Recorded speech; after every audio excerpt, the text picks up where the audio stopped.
Welcome to Lowe's Kitchen. This month we're focusing all on bread. I've been doing several tests testing if the product that we use has an impact on the end result of our baked good. Everything from bread flour to mixers to bread pans is what we're using changing the outcome of our bread. For all these tests, I'm using my classic tried and true sandwich bread recipe that I've been using for years and years. It's just a no fuss bread recipe that I knew would be easy to keep all the variables the same for.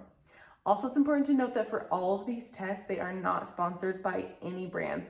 The first test that we're starting with is probably the biggest, and it is testing 9 different kinds of bread flours. Bread flour compared to all-purpose flour is higher in protein content, and so by nature, it responds differently to the network of building the gluten structure in the bread, which often yields to a slightly chewier outcome, which I love for my sandwich bread. So again, this test is specifically built for what brand responds best to like a classic bread recipe. I knew for this test that it would be critical to keep every variable I could the same. So I mixed everything at the exact same time with the exact same kind of mixer and weighed every single ingredient that would be the same.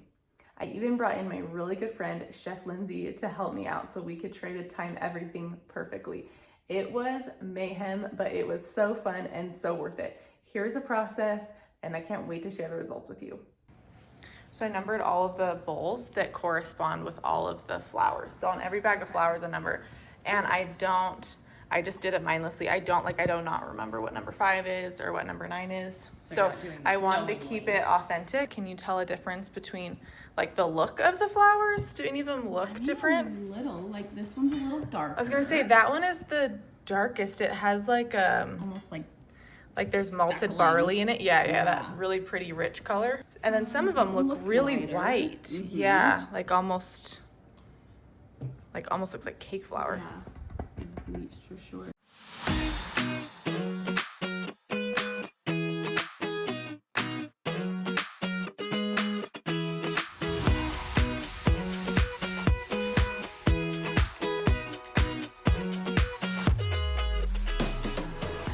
Okay, so we added the most to this one, and it's still kind of sticky and not as elasticy. 2, also pretty sticky. 3,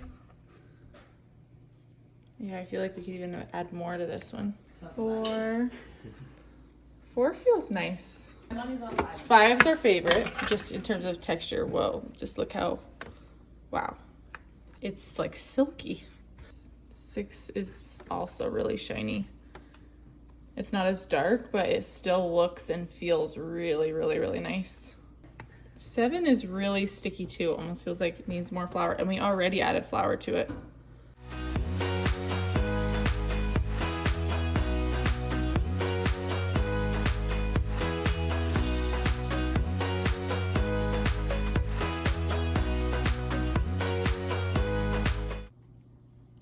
Let's take a look at the results.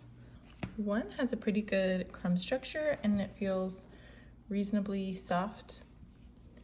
And 2 as well. These seem pretty comparable. These are both pretty sticky doughs.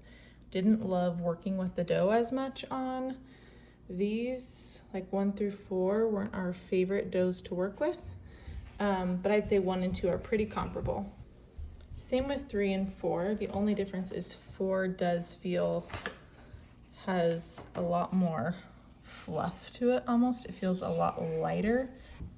This is that darker one that we were really fascinated by. The dough was so different and was so shiny.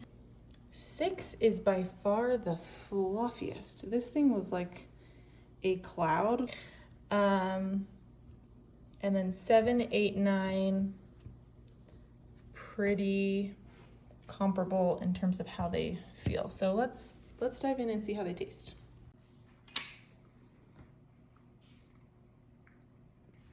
Tastes fine.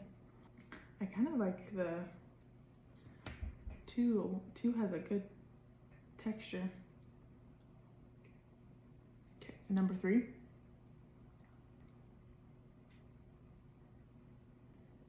Wow, this is like, ooh, number 4. Like airy. It's like a puff ball. feel like this is the one we were most curious about.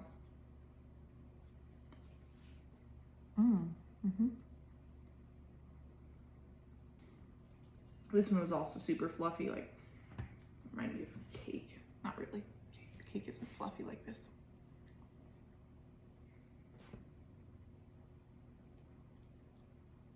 All of these are so fluffy.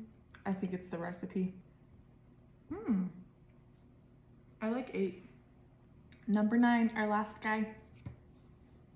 I don't know about you, but the results of this test were actually pretty surprising to me. I found that 1, all of the loaves actually turned out pretty good.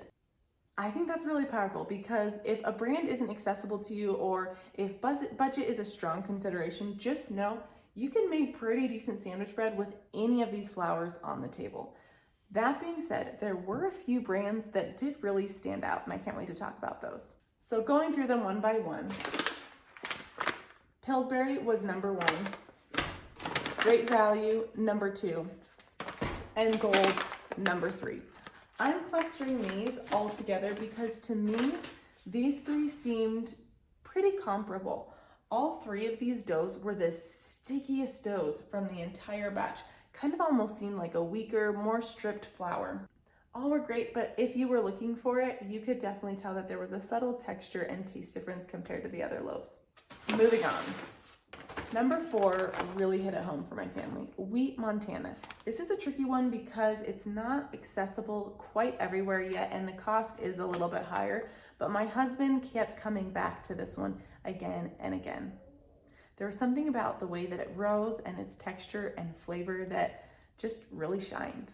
Number 5 was Hayden Flour Mills. This is a local mill to Arizona. This was the batch that was the most unique and the most surprising to me. The flour was a different color, which meant of course the dough was a different color. It almost lended itself more like a wheat bread. Oftentimes in my sandwich bread, I'll do like a half whole wheat, half white. And by just using this flour, I felt like I got those same kind of results. But it almost felt like in a different category. When you think of bright white classic sandwich bread, I don't know if I would reach for this one. Incredible taste, incredible flavor, and oh man, that dough was so elastic. It was incredible to mix in. Number 6 also had very interesting results, but in a different way. I've always loved using this flour, especially for my sourdough, and now I figured out why.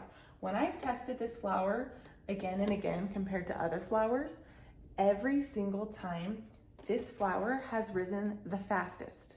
It also means that it gave it this incredible fluffy like texture that was incredible. 7 and 8. These 2 were also pretty comparable. I almost would group these together just like I grouped the first 3 together. Incredible results. They didn't shine in a good way or in a bad way. They just were like, yeah, really good sandwich bread. So if this is accessible to you and you can find a good price, it's a great flour to choose from. Last but not least, number 9, Lehi Mills.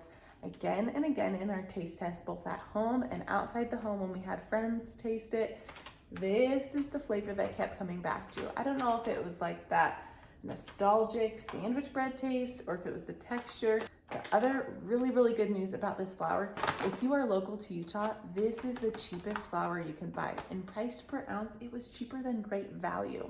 So if we're just talking value alone in terms of weighing the benefits and the costs together, this definitely had to be the winner. At the end of the day, I think it's interesting to note that all these bread flours performed pretty well with this recipe, with the exception that some just shined uniquely in different ways than others.